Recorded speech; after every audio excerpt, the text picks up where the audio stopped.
여보세요? 영화병독 24시입니다. 맨 처음에 논란이 많았죠? 배트맨을 과연 1편만 해야 될까? 2편도 해야 되나? 아니면은 1편을 따로 하나? 하나로 묶어서 하나? 결론은 따로 하는 걸로 했습니다. 이 안에는 논란거리가 들어가는 이야기 천지예요. 이야, 이걸 뭘 다뤄야 될지.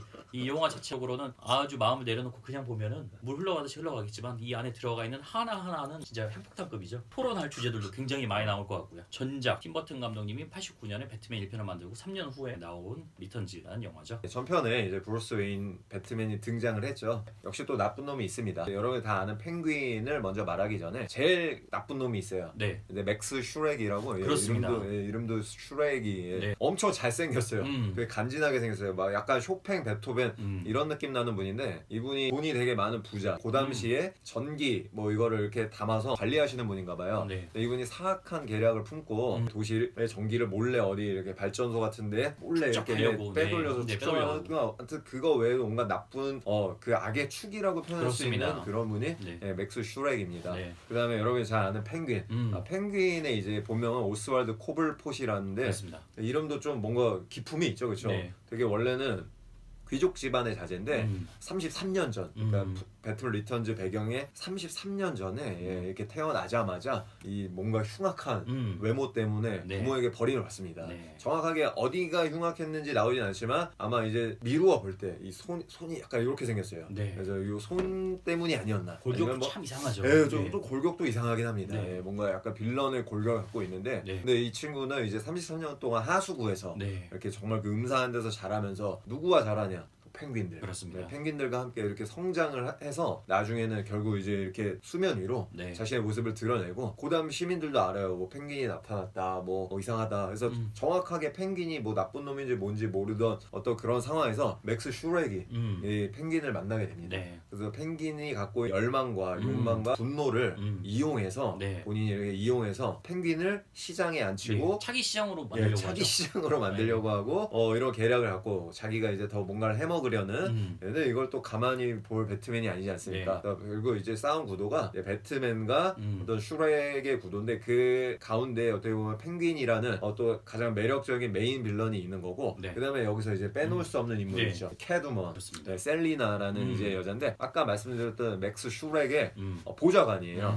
보좌관이라 하면 원래 되게 많은 일들을 하고 이러는데, 여기서 이제 전형적인 어떤 여성에 대한 차별과 네. 그다음에 무시와 네. 질시의 이런. 발언권이었고. 그렇죠. 네. 너가 무슨 말을 해? 너 커피나 잘 타면 돼. 네. 네가 타주는 커피 맛이 끝나. 네, 이런 어떤 대우를 받는 그런 친구였어요. 하지만 일을 너무 또 열심히 해요, 이 친구가. 그래서 너무 열심히 일을 하다가 우연히 봐서는 안 될 맥스 슈렉의 비리가 감춰져 있는 이 파일을 발견하게 되죠. 그래서 그걸 발견하고 했는데 하필 그날 또 발견한 그 시간에 사무실로 맥스 슈렉이 와요. 그래가지고 못 볼 걸 봤구나 하고 어쩌고 얘기를 하다가 팍 바깥으로 밀어서 고층 건물 아래로 이제 떨어져서 죽음을 맞이하게 되는 이 셀리나가 고양이를 좋아하거든요. 집에서 고양이를 기르고. 네. 그래서 갑자기 동네 길고양이들이 다 모입니다. 네. 셀리나에게. 그래서 셀리나에게 그 영혼을 하나씩 나누어 줘서 셀리나는 부활하고. 네. 근데 부활했을 때 또 달라져 있겠죠, 당연히. 예전에 셀리나가 아니죠. 그 예전에 소심하고 막 이렇게 발언도 잘 하지 못했던 셀리나가 아니라 강력한 어떤 페미의 어떤 그런 선봉에 있는 존재라고 해야 될까요? 네. 어떤 그런 인물로 갑자기 살아나서 네. 또 배트맨과 그다음에 슈렉과 이 여러 대척점이 되는 어떤 구조를 이루면서 네. 또 역시 로맨스가 빠질 수 없겠죠. 이 셀리나와 또 브루스 웨인이 네. 또 눈이 맞기도 하고, 그다음에 이제 서로 나중에는 존재를 막 알게 되고 네. 뭐 이런데 역시 또 둘이 잘 안 됩니다. 이렇게 잘 안 되는 것 같아요. 네. 그래서 나중엔 역시 뭐 또 배트맨은 승리하고 맥스 슈렉이 죽는 장면이 네. 굉장히 멋진 장면이거든요. 그렇습니다. 이따 얘기 아마 나올 네네. 것 같네요. 그리고 펭귄도 너무 안타깝게 죽음을 맞이하게 됩니다. 그렇습니다. 저는 여기서 오히려 더 눈에 띄는 게 미셸 파이퍼가 연기한 캣우먼인 것 같아요. 그 당시에도 굉장히 빠르게 주체적인 삶을 살겠다라는 거를 그렇죠. 온몸으로 연기하는 그런 역할이었는데요. 그렇죠. 맨 처음에는 이 정도면 괜찮게 잘 사는 거야 라고 하면서 자기 아파트먼트에 핑크하게 전부 다 장식을 해놨죠. 문도 핑크, 벽지도 핑크, 소품도 핑크, 인형들도 그렇고 옷도 그렇고요. 네, 핑크. 네, 거기다가 그 네온 사인도 방에다가 핑크색으로 만들어 놓고요. 그랬던 것 같아요. 맨 처음에 캣우먼으로 환생했었을 때 처음 한 거는 집에 가서 그 핑크한 거를 전부 다 검은색 스프레이 해가지고 다 칠해버리죠. 예. 네, 원하지 않는 거죠. 그렇죠. 다 부셔버리고 모든 영사인도 부시고 예. 검은 고무 재질의 자켓을 전부 다 난도질을 해서 다시 꿰매서 온몸에 전신 타이즈 그렇죠. 입는 바로 캣우먼의 의상을 입게 되죠. 제 누먼의 코스튬이 네. 거기서 또 처음으로 나쁜 남성에게 습격당하는 여성이 위기에 봉착했을 때 캣우먼이 등장해서 나쁜 남자를 해치고 나서 그 여자도 가만두지 않았어요. 뭘 기다리는 거야? 소리 지른다고 해결돼? 그렇죠. 예. 네, 배트맨 기다려? 예, 주체적으로 맞서 싸워라라는 네. 메시지를 주고요. 그 배트맨과의 뭔가 썸씽이 있었을 때, 썸이 있었죠. 예, 그런 유혹이 있었습니다. 맨 마지막에 나는 당신처럼 멋진 사람하고 당신의 성에 가서 살고 싶기도 해. 하지만은 내 삶을 선택을 하겠어 그렇죠. 하면서 예. 결국에는 복수를 하고 떠나죠. 네. 아예 멋진 남자와 함께하는 미래의 선택지도 있지만 결국에는 내가 원하는 거랑 주체적인 삶을 살겠다라는 취지로 결국에는 목숨이 9개가 있는데 전부 다 8개로 소진하고 네, 화끈한 복수를 합니다. 화끈한 목소리를 하죠. 예. 네, 전기로 흥한 자 전기로 망한다. 예, 그러네요. 예. 맥스 슈렉도 결국에는 캐도먼이 가지고 있던 스턴건이 있습니다. 전기 스턴건으로 그냥 해서 단순하게 죽이는 게 아니라 거대한 네. 발전소랑 같이 해서 전기랑 다 연결해 전기 키스로 해서 전기 키스. 예, 네. 완전 통구이로 만들어 버리죠. 네, 충격의 전기 키스. 하나의 전기 발전소를 통째로 쏟아붓는 듯한 연출과 함께 화끈하게 태워버립니다. 하지만은 역시 나머지 한 개의 목숨으로 본인만의 삶을 살고 있는 그렇죠. 이 캐도먼이 이렇게 나옵니다. 예, 되게 매력적인 캐두먼이었던 그렇습니다. 것 같아요. 연기도 예. 아주 훌륭하고. 캐두먼도 뭐 나름의 계보가 있는데 네. 그 이후에 저 할리베리가 그렇습니다. 했던 영화가 있지 않습니까? 네. 아주 매력적이진 않았던 것 같아요. 미셸 파이퍼가 했던 그 정도 포스는 좀 소식이 없었던 것 같고 그 네. 시대상이 바뀌어서 그런 것 같아요. 그런 것도 배트맨 있겠네요. 1편하고 네. 2편하고 보시면 느낀 점 뭐 있으세요? 흑인이 나오나요? 흑인이 많이 나오지 않네요. 하비 덴트가 잠깐 맞습니다. 나오긴 했죠. 고든 경장한테 이야기하는 젊은 경찰이 흑인으로 나오고요. 그 모든 사람들이 예. 전부 다 백인이에요. 당연히 아시아인은 한 명도 나오지 않습니다. 어. 거기다가 요즘 영화로는 불가능했었던 예. 게 그 당시 CG가 없었잖아요. 배트맨 1편, 2편을 봐도 CG가 없기 때문에 사람들이 엑스트라로 어마어마하게 나와요. 요즘 인건비 때문에 그렇게 못하거든요. 네, 그 당시에는 그렇게 할 수밖에 없었기 때문에 사람들이 진짜 많이 나옵니다. 그게 화이트 워싱이라고 하잖아요. 워싱. 예, 백인의 중산층에 있는 남성만 영화가 나오기 때문에 그 반대급부로 해서 같은 역할이고 원래 백인 역할이라도 흑인에게 좀 주자. 아, 라는 취지에서 나왔던 시대 조류 속에서 바로 할리벨리 흑인 여성이 하는 캐도먼이 나온 거죠. 그러네요. 한 10년 기다려보시면 아시아인으로 나오는 캐도먼 나오겠네요. 네, 예. 결국엔 될 거라고 봐요. 예, 그러고 또 마블의 우리 마동석 도르미 네. 형님이 나오는 네. 것도 굉장히 의미가 있는 맞습니다. 거라고 볼 수가 있겠네요. 네, 좀 다변화되고요. 이런 소수라던가 그런 거에 대해서 배려를 하고 그런 메시지를 강력하게 전달하는 또 네. 도구이기도 하기 때문에 예. 많이 가고요. 아. 오히려 자조적으로 예. 중산층이 백인 남성들이 자조적으로 바뀌었어요. 영화를 보면 흑인 나오고 동양인 나오고 네. 이제 성적 소수자가 나오니까 도대체 우리가 나오는 영화는 없다. 우리가 대다수인데 그런 좀 볼멘 소리를 하게 되는데 그렇군요. 좀 영화 역할이 그런 면이 좀 많이 나오죠. 예. 정확하게 캣우먼이라고 지칭되진 않지만 다크나이트 라이즈 마지막 예. 편에 이제 앤 해서웨이가 그렇습니다. 또 굉장히 스타일리시하고 멋진 어떤 액션으로 캣우먼을 연상케 하는 네, 그런 그렇습니다. 느낌으로 나왔던 게 또 기억이 나네요. 네. 하지만 확실히 좀 미셸 파이퍼의 캣우먼이 좀 끈력이 있지 않았나. 팀버튼 감독님이 1편에 성공하니까 드디어 본색을 드러내게 된 거죠. 그렇고 굳이 불필요한데 펭귄이 살고 있는 폐허가 된 동물원으로 가는 배경을 아주 기괴하고 뒤틀린 미장센 그리고 무대 설치 바로 크리스마스의 악몽이라던가 유령신부라던가 네. 꼭 나오고 네. 그 느낌이죠. 가위손에서도 나왔었고 그러게 정말 네. 시작만 딱 봐도 팀버튼 예, 그 그렇습니다. 느낌이 빡 있더라고요. 음악하고 약간 음산하게 여성 목소리 부르는 그런 거 다 똑같아요. 모든 영화 그렇죠. 그리고 아까 말씀하셨던 전기 통구이가 된 맥스 슈렉 네. 통구이 된 시체가 잠깐 나오거든요. 네. 그 시체의 비주얼도 네. 뭔가 팀버튼 네. 딱 그 느낌 시체 나더라고요. 집착하시죠 그분이. 그렇군요. 네, 예. 유령 신부라던가 네. 그렇게 시체의 미를 굉장히 뛰어나게 하는 시체의 점, 네, 특별하죠. 음. 그분이 이제 특정 뭐 어떤 취향이 있을 수 있다고 아주 네. 강력하게 의심이 되지만은 네. 그거를 어떻게 보면 예술로 어. 성화시킨 점이 있다는 게 굉장하다고. 주영이 잘 맞으시는 것 같아요. 약간 그거 굉장히. 고어하고 네, 예, 약간 그렇습니다. 그런 거 좋아하시잖아요. 네, 기괴함에 대해서 네. 한국에서도 많은 어머님들이 팀버튼의 청재성에만 굉장히 집착을 해서 그분의 약간 치우침 성향이라던가 그런 거는 약간 간과하시고 큰 미술관에서 팀버튼 전이라고 해서 많이 열렸고 학부모님들이 아주 어린 자녀를 데리고 팀버튼이 어렸을 때부터 영화 습작이라던가 네. 아니면 그림 그렸던 거를 보여줬던 전시가 아주 흥했던 적이 있어요. 그렇군요. 네, 오히려 자녀분들에게 다양한 세계를 보여주는 것도 좋긴 한데 약간 어두우면 많이 일찍 보여주는 건 아닌가라는 생각이 들더라고요. 그러네요. 예. 자연스럽게 이제 네. 또 캣우먼에서 펭귄에 대한 캐릭터 얘기로 넘어가면 참 좋을 것 같다는 네. 시점이네요. 네. 펭귄 전 진짜 인상적이었어요. 딱 그 생각이 들었어요. 잭 니콜슨의 조커를 보고 네. 와 이게 정말 매력적이고 그 이후에 2대 조커, 3대 조커 저희가 1편에서 얘기 안 했지만 잠깐 자레드 조커도 네. 잠깐 있었죠. 네, 수어사이드 그렇습니다. 스쿼드. 네, 흑역사가 됐죠. 흑역사가 되긴 했지만 나름 호평을 또 받기도 네, 했었던. 네. 생각해보면 펭귄은 이분 한 분이잖아요. 네. 데니 드 비토라는 배우분이었던 것 같은데 다크나이트 시리즈 같은 느낌으로 조커 같은 느낌으로 제2, 제3의 펭귄의 캐릭터가 나왔다면 네. 그 역시 어떤 히스레저, 와킨 피닉스 못지않게 매력적이지 않았을까.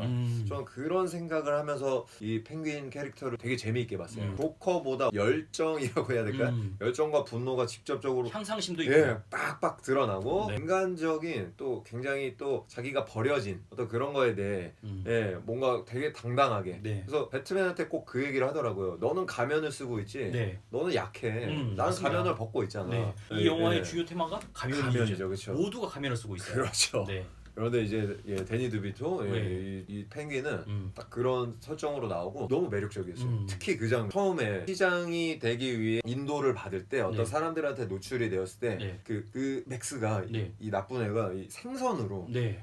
이 펭귄이라는 인물을 생선으로 이렇게 예, 이렇게 유인해서. 네, 이렇게 네. 유인해서 딱 내려와요. 근데 형사 생선 사무실로. 네. 낚아채서 네. 그 먹는 장면. 그거 너무 인상적이었고요. 네, 그렇습니다. 그리고 내려와서 음. 그 사람들 앞에 갑자기 사람들이 막 박수치고 네. 자기는 막 이렇게 생선을 먹고 있는데 그래서 사람들이 와서 뭔가 반은 조롱 같기도 하고 반은 이렇게 찬사 같기도 한 걸 보내는 그때 갑자기 코를 확 깨물어 버리는 저 그 장면이 네. 야수성이 살아 있어요. 굉장히 야수성. 네. 네, 그 장면이 굉장히 잊혀지지가 않더라고요. 네. 여기 이 영화를 관통하는 대사는 바로 맨 마지막 부분에 펭귄이 배트맨한테 당하면서 화를 내잖아요. 너 나 질투하는 거야. 왜냐면 나는 내 얼굴에 그렇죠. 당당히 싸우는데 너는 가면 뒤에 싸우니까 그러니까 배트맨 인정하죠. 그럴지도 몰라.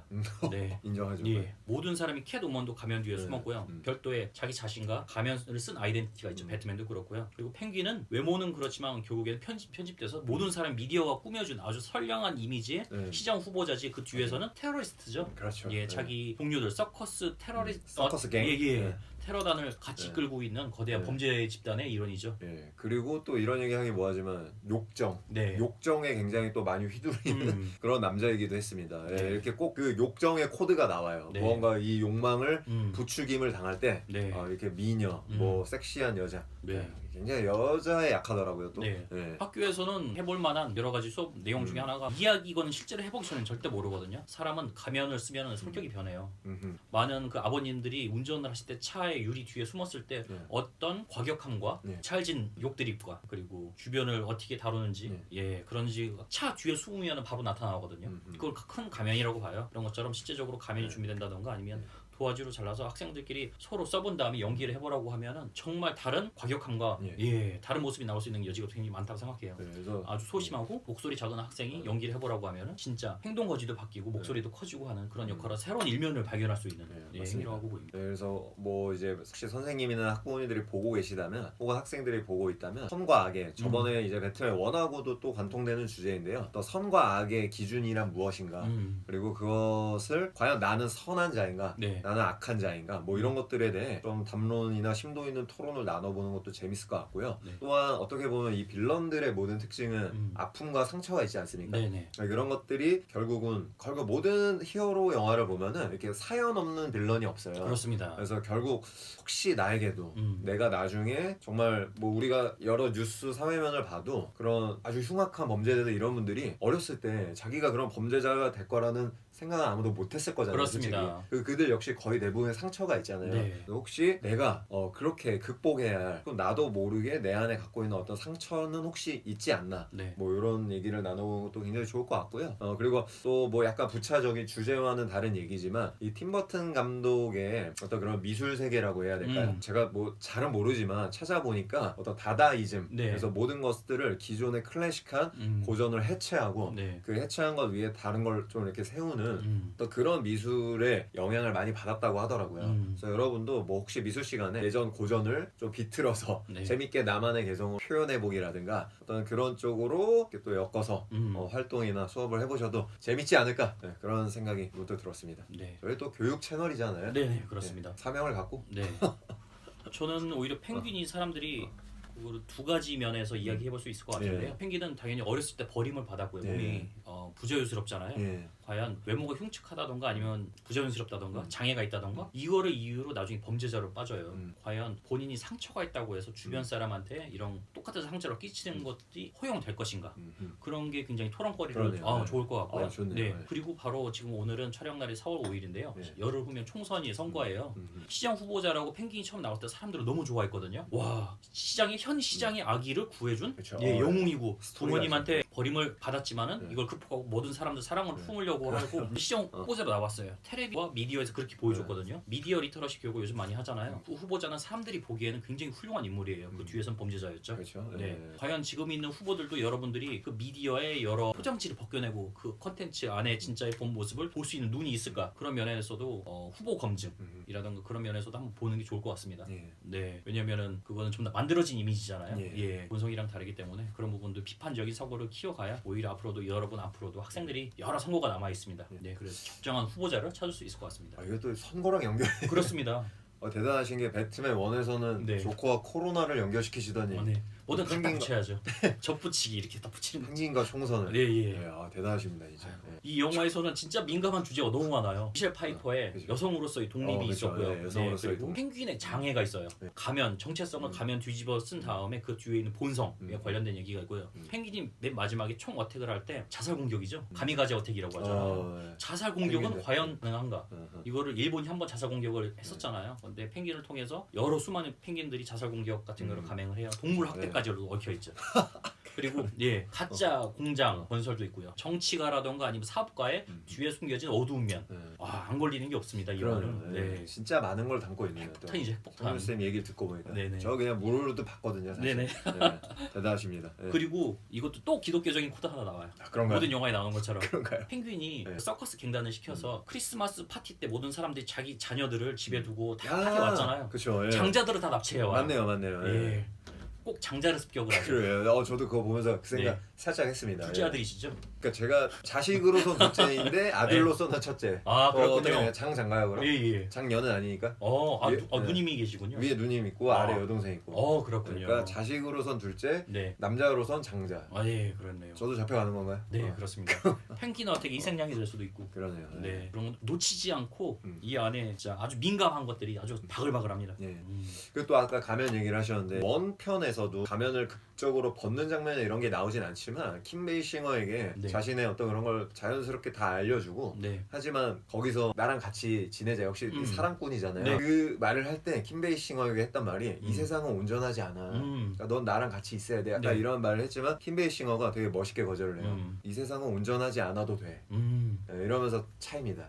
요번에도 네. 이제 저기 나랑 미셸 성에서 파이퍼한테 행복하게 살자. 그렇죠. 네. 이번에는 얼굴을 직접 깝니다. 네, 이 그렇습니다. 배트맨 보여주죠. 수트를 찢어요. 네. 그 수트가 그렇게 잘 찢어지는지 몰랐어요. 이게 어. 약해 보이더라고요. 그럼에도 불구하고 까이죠. 예. 네. 나도 너랑 성 안에서 살고 싶은 마음이 있지만 네. 난 나의 삶을 살겠어. 음. 그래서 이 마지막 엔딩 장면도 그 멋있어요. 되게 그 배트맨을 부르는 이 레이저 있지 않습니까? 이렇게 하늘에 동도 그거를 딱 멀찌감치서 이렇게 캐두머니 이렇게 당당하게 뭔가 서서 네. 이 다크한 어느 도시 한 전경에서 바라보면서 네. 영화는 끝이 납니다. 네. 예. 요즘 계속 사회에서 까요. 예. 사회에서는 어른들과 그 청소년들 사이에서 가장 문제가 되는 게 좀 과자 이름으로 나왔죠. 라떼는 말이야. 라떼는 말이야. 예, 그게 마이클 키튼 옹께서 자주 하셨던 말이라고 해서 홈커밍 때도 그 스파이더맨 홈커밍 때도 야 거기 있는 젊은 배우들이 수트를 입기 힘들어하니까 나 때는 말이야 난 등에다가 강목을 받고 연기를 했어. 계속 그 얘기를 하셨다고 하더라고요. 워낙 예전이다 보니까 지퍼라던가 개폐 구조가 없는 거예요. 고무로 해서 그냥 뒤집어 쓸 수밖에 없고 엄청 무거웠대요.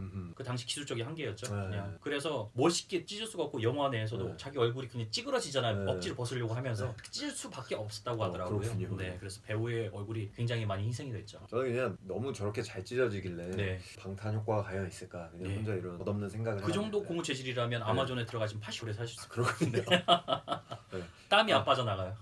땀이 안 빠져나와요. 네, 그렇습니다. 살이 좀 빠질 수도 있겠네요. 그것도 네. 뭐 네. 좋은 다이어트- 뭐 부작용이라고 할 수 있겠네요. 다이어트 코스튬. 네. 음. 어쨌든 원에 비해서 무기가 아쉬웠다는 얘기 했잖아요. 네. 2에서는 이제 무기가 약간 업그레이드 되는 네. 감이 좀 있긴 하더라고요. 네. 그래서 뭐 보는 재미가 조금 있었네요. 그거. 음. 네. 우주선도 나오고. 네네 네. 그렇습니다. 네. 아주 논란 이야기가 많이 있었죠. 네 각각의 주제가 워낙 많다 보니까 여러분들 중에선 그거를 하나씩 골라서 이야기해보는 것만으로도 굉장히 다양하게 영화를 즐길 수 있을 것 같습니다. 가면 뒤에 숨은 나는 진짜 나인가? 아니면은 가면 뒤집어 쓴 게 나인가? 동물로 자살 공격을 켜도 되나?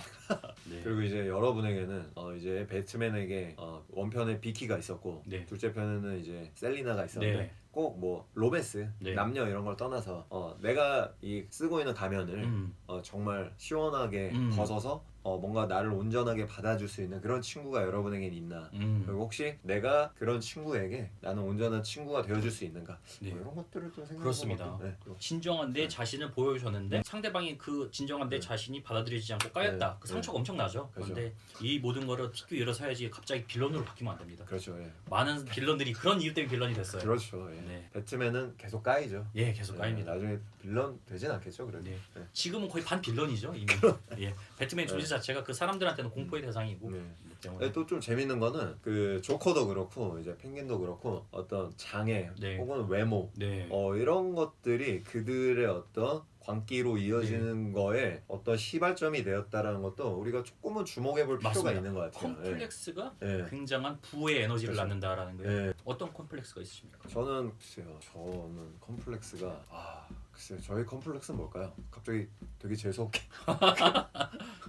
컴플렉스가 저도 굉장히 많이 있습니다. 예. 근데 그 컴플렉스에 대해서 건강하게 해결을 하고 어느 정도 인정을 해야지. 컴플렉스 때문에 여러 사람들한테 이제 상처를 받는다라고 하면은 범죄라던가 아니면 범죄가 커져서 이제 빌런으로 빠질 수도 있다고 보고 있거든요. 그러네요. 예. 컴플렉스도 누구나 가지고 있지만 그거를 건강하게 해소를 해야 되고요. 가장 좋은 거는 역시 운동이죠. 어떻게 보면 김종 선생님께서 운동을 좋아하시다 보니까 그런 부의 에너지를 적절하게 배출을 하셔갖고 그런가요? 그렇죠. 운동을 정말 좋아합니다. 네. 저는 운동을 전혀 안 해서요. 운동 부 에너지가 계속 쌓이고 있습니다. 운동 좀 하셔야 될 것 같습니다. 그렇습니다. 피가 막히고 있어서. 오래 사셔야죠. 갑자기 이 영화의 또 마지막에 배트맨이 뱉었던 대사가 생각나네요. 온 인류가 평온하길. 여기 좀 특이한 게 그 뒤에 요 한마디를 붙여요. 여자들을 포함해서. 그렇습니다. 팀 버튼 감독님의 메시지죠. 그런 것 같아요. 여성들이 행복한, 여성들의 좀 더 주목하기 바랬고요. 오히려 셀레나가 캣우먼으로 환생하는 과정을 굉장히 길게 보여줘요. 영화 내용이랑 전혀 상관이 없지만 그 행위라던가 모든 소품이라던가 아주 집요하게 보여주거든요. 그건 역시 이 영화를 통해서 보여주고 싶었던 게 바로 그 점이 있었던 것 같습니다. 그 정말 이제 셀리나가 캣우먼이 된 다음에 그 하는 행동 하나하나가 와 진짜 어떤 고양이를 사람이 어떤 뭐랄까요 행위예술이나 전위예술로 표현을 한다면 딱 미셸 파이퍼의 저런 느낌이겠구나 라는 게 되게 잘 나와요. 서로 자신의 몸을 핥는 약간 그루밍 같은 것도 이렇게 고양이 세수 표현이 되고 그 또 미셸 파이퍼의 어떤 이미지나 이런 것도 배우 컨택을 정말 잘한 것 같아요. 맞습니다. 정말 한 마리의 고양이 같더라고요. 눈빛이 아주 고혹적이죠. 그렇죠. 재미있는 거는 원과는 달리 2에서는 저희가 이제 맥스 슈렉을 제외한 이 주요 세 인물이 잘 보면은 다 동물로 어떤 비유되는 그런 게 동물의 있거든요. 왕국이죠. 동물의 왕국이죠. 배트맨은 아시다시피 박쥐, 오스왈드 펭귄, 셀리나는 고양이. 근데 어떻게 보면은 그 각각의 특성이 이 영화에 또 되게 재밌게 반영이 좀 돼 있거든요. 그렇습니다. 예를 들면은 박쥐 같은 경우는 밤에만 활동을 하죠. 그렇습니다. 그래서 어떤 그런 가면이나 이중성을 제일 잘 드러낸 인물이 오히려 좀 배트맨이었다라는 생각이 들고 반면에 이제 펭귄은 새 아닙니까? 날개가 있는데 유일하게 날지 못하는 새. 그래서 어떤 그 펭귄의 이미지가 그 펭귄으로 나왔던 오스왈드의 어떤 불행이나 어떤 또 정말 상승하고 싶었던 욕망이나 이런 게 결국은 실현되지 않은 뭐 그런 모습이 있고 또 고양이라는 동물은 굉장히 예민하고 그 다음에 어딘가를 배회하길 좋아하는 그런 것들이 이 캣우먼의 어떤 또 그런 것과 잘 맞아 떨어지지 않았나. 배트맨의 다른 영화를 보면은 주인공이 왜 배트맨이라는 박쥐 코스튬을 선택을 했냐고 하면은 박쥐를 너무 무서워해서 공포감이 있었는데 범죄자들에게 똑같은 공포감을 심어줄 거야라는 그 이유 때문에 공포의 상징으로 박쥐 옷을 선택한 게 공포 속성이고요. 배트맨 비긴즈 말씀하신 거죠? 그렇습니다. 그리고 캣우먼 같은 경우에는 서양 속담의 고양이는 목숨이 9개가 있다라고 하죠. 그게 또 이렇게 반영이 된 거였군요. 결국에는 셀레나의 무기는 캣우먼의 무기는 9개의 목숨이 가장 큰 무기거든요. 목숨을 그냥 막 그렇습니다. 가장 오래 살아남죠. 갑자기 정말 옛날 영화 하나가 떠오르네요. 뜬금없이 죽어야 사는 여자. 죽어야 사는 여자 아주 명작이죠. 정말 옛날 영화인데 저는 이 영화를 어떻게 알고 있을까요? 당시 그리고 토요일 영화나 뭐 그런 데에서 주말의 영화 그런 데서 여기서 저희의 또 연륜과 나이가 이렇게 죽어야 사는 여자 같은 경우에는 교육 콘텐츠에서 엮어서 이야기하기 힘들 것 같고요. 거기에서 하나 건질 수 있는 게 뭐냐면은 영원히 사는 게 정말 행복한가 정도는 건질 수 있을 것 같아요. 그런데 과연 저희 영화 유튜브에서 다루게 될지 교육 유튜브에서 다루게 될지는 한번 좀 보도록 하겠습니다. 네, 그냥 한번 뱉어봤습니다. 아이고 아주 문득 좋은 생각이 영화입니다. 나서. 한번 예. 소개해 주시는 것도 좋고요. 네, 문자 생각이 나서. 네, 메리 스트립 그리고 브루스 윌리스 여전히 잘 활동하고 계시죠. 거기 브루스 윌리스 형님 나왔어요. 그렇습니다. 브루스 윌리스 형님이 거기서 그렇군요. 주인공이죠. 어쨌거나 네. 뭐 아까 방금 또 말씀하셨다시피 이제 다크나이트가 거의 불세출의 배트맨 시리즈의 거의 또 엄청난 명작 아니겠습니까? 네, 정점에 섰죠. 사실 저도 개인적으로는 다크나이트 시리즈 정말 좋아하는데 배트맨 1, 2뿐만 아니라 또 시간이 되시면 배트맨 비긴즈부터 네. 이게 다크나이트 조커 때문에 두 번째 편인 다크나이트 편이 워낙 떠서 그런데 네. 저는 개인적으로 의외로 아까 네. 언급했던 배트맨 비긴즈 네. 이거 진짜 명작이라고 생각하거든요 개인적으로. 네. 솔직히 3 라이즈는 조금 아쉬웠고 네. 그래서 비긴즈도 의외로 굉장히 괜찮습니다. 정말 배트맨이 그런 인고의 시간 끝에 어떻게 배트맨이 되었는가에 네. 대해서 굉장히 재밌게 정말 드라마틱하게 잘 나오거든요. 뭐 조커가 나오는 다크나이트 말할 것도 없고요. 네. 그래서 배트맨 시리즈 네. 한번 푹 빠져보시면 네. 여기는 아까 말씀드린 대로 이제 팀 버튼 감독님이 그 당시에 아주 커리어의 절정을 치면서 나머지 영화들도 엄청나게 성공했거든요. 스탑모션 애니메이션으로 만든 크리스마스의 악몽도 비슷한 시기에 나왔고요. 그리고 가위손도 비슷한 시기에 나왔으니까요. 가위손. 미장센이라던가 음악이라던가 배경 세트 같은 경우도 굉장히 유사점을 보실 수 있을 거예요. 예. 한 작가, 한 예술가의 그런 전체적인 세계관을 이해하시기에는 굉장히 도움이 될 것 같으니까 같이 보시면서 이야기 나누면 좋을 것 같습니다. 배트맨 리턴즈 여기까지 하겠습니다. 감사합니다. 감사합니다. 구독, 좋아요.